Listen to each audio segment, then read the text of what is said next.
Baik, Assalamualaikum warahmatullahi wabarakatuh. Perkenalkan, saya Abdul Malik, calon guru penggerak Angkatan 5 dari Provinsi Jawa Timur, Kabupaten Lamongan.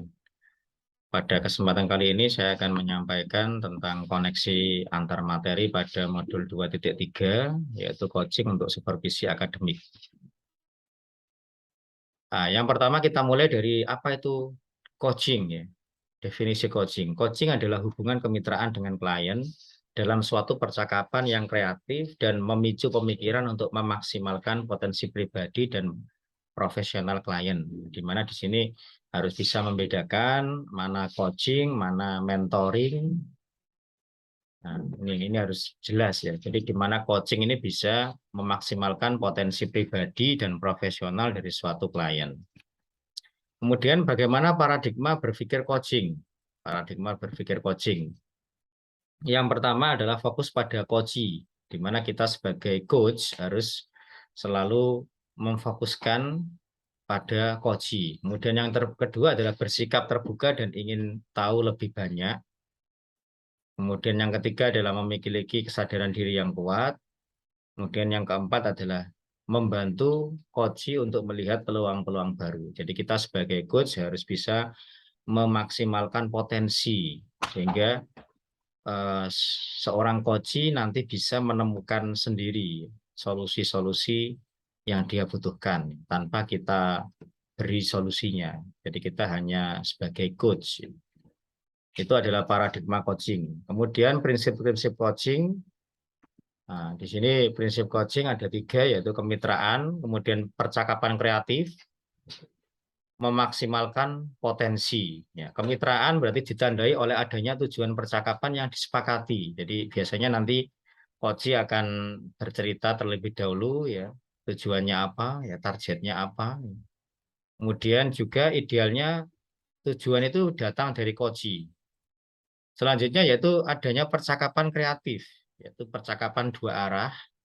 Percakapan dilakukan untuk menggali, memetakan situasi coach, dan percakapan ditujukan untuk menghasilkan pemikiran atau ide-ide baru. Kemudian yang terakhir, prinsip coaching adalah memaksimalkan potensi. Oke, next. Kemudian apa saja kompetensi coaching yang harus dikuasai oleh coach? Yang pertama yaitu presence, hadir penuh. Jadi seorang coach harus hadir penuh untuk memfokuskan diri pada coaching-nya. Kemudian yang kedua adalah mampu mendengarkan aktif. Ya. Kita harus hadir, kemudian memfokuskan diri, memusatkan semuanya kepada coaching. Kemudian yang ketiga adalah melontarkan pertanyaan berbobot. Nah, di sini pertanyaan berbobot itu harus kita mulai dari mendengarkan aktif ya, sehingga pertanyaan yang kita ajukan itu adalah merupakan tanggapan dari coaching ya, tanggapan langsungnya. Nah, kemudian alur percakapan coaching ya di sini ada model Tirta. Ya, model Tirta ini adalah pengembangan dari model GRU. Kalau kita lihat Tirta ini berasal dari bahasa Sanskerta yang artinya adalah air, sehingga murid di sini diibaratkan sebagai air. Nah, tugas guru ini memastikan air mengalir tanpa sumbatan, sehingga kegiatan coaching adalah kegiatan untuk menyingkirkan sumbatan, sehingga nanti murid bisa mengalir tanpa sumbatan. Apa itu model Tirta? Model Tirta di sini merupakan kepanjangan dari T. T ini adalah tujuan, yang pertama.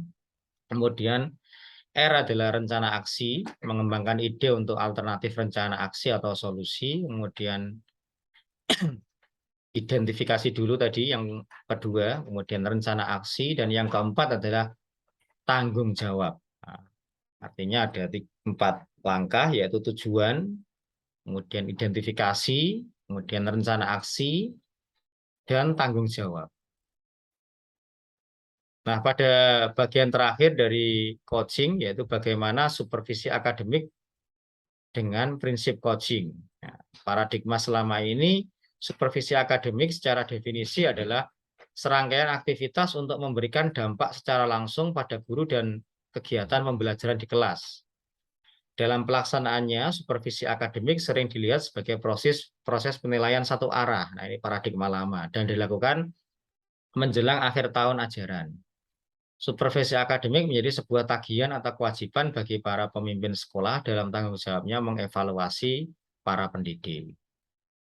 Nah, dengan paradigma berpikir coaching, maka supervisi akademik perlu dilihat sebagai kegiatan berkelanjutan yang meningkatkan kompetensi guru. Jadi, jangan sampai seorang kepala sekolah itu melakukan supervisi akademik, tapi hanya melakukan judge, ya, melakukan scoring atau penilaian. Oh, guru ini bagus, guru ini kurang, dan sebagainya. Jangan sampai seperti itu, sehingga bisa menyebabkan seorang guru menjadi tidak termotivasi, ya, demotivasi. Ya. Nah, harapannya kegiatan supervisi merupakan kegiatan berkelanjutan yang dapat meningkatkan kompetensi guru. Jadi kita sebagai kepala sekolah harus tahu ya, bagian mana berdasarkan data kita harus bisa memberikan umpan balik yang baik ya, berdasarkan data sehingga tahu ya mana mana yang perlu ditingkatkan dan mana yang sudah harus kita apresiasi. Kemudian supervisi akademik bertujuan untuk pemberdayaan dan pengembangan kompetensi diri dalam rangka peningkatan performa mengajar dan mencapai tujuan pembelajaran. Nah, ini adalah supervisi akademik sebagai proses berkelanjutan yang memberdayakan. Nah, pertanyaan pertama, bagaimana peran Anda sebagai seorang coach di sekolah dan keterkaitannya dengan materi sebelumnya di paket model 2? Nah, peran saya sebagai coach di sekolah tentunya di sini saya sebagai coach untuk siswa, ya, kemudian juga coach untuk teman sejawat, bisa juga coach untuk komunitas. Ya. Nah, di mana di sini saya akan melakukan coaching ya untuk bisa mengetahui uh, perbedaan atau kemauan gaya belajar dari anak ya, mulai dari minatnya ya, gaya belajarnya seperti apa, kemudian juga profil dari anak ya, sehingga saya akan mengetahui anak dari si A ya, si B ya, itu saya akan mengetahuinya ya. Jadi kita akan tahu karakter-karakternya masing-masing. Kalau kita sudah tahu karakternya seperti apa, gaya belajarnya seperti apa, kemudian hobinya seperti apa, latar belakang siswanya seperti apa, maka di sini saya akan bisa merancang pembelajaran yang berdiferensiasi, ya, baik itu diferensiasi konten, diferensiasi proses, maupun diferensiasi produk. Kemudian kaitan dengan pembelajaran sosial emosional, tentunya saya sebagai coach akan melakukan coaching pada siswa saya ya untuk mengembangkan kemampuan sosial emosional ya. Seperti mindfulness ya, kemudian juga kemampuan berinteraksi sosial ya. Ini harus kita kembangkan ya melalui coaching terhadap siswa-siswa saya. Kemudian bagaimana keterampilan coaching dengan pengembangan kompetensi sebagai pemimpin pembelajaran. Nah, ini juga sangat penting ya. Ketika kita melakukan coaching ya, maka di sini kita sebenarnya juga bisa berperan ya sebagai mitra bagi guru-guru kita, ya, bagi siswa kita ya. Jika saya sebagai kepala sekolah, tentunya saya harus bisa berperan sebagai coach ya.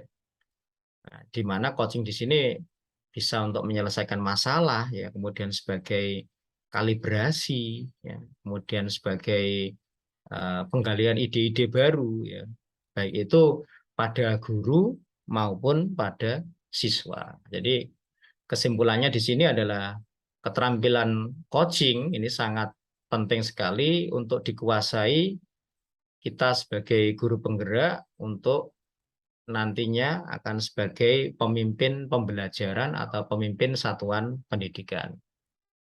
Oke, saya kira itu untuk hari ini ya, untuk koneksi materi modul 2.3. Semoga bermanfaat. Assalamualaikum warahmatullahi wabarakatuh.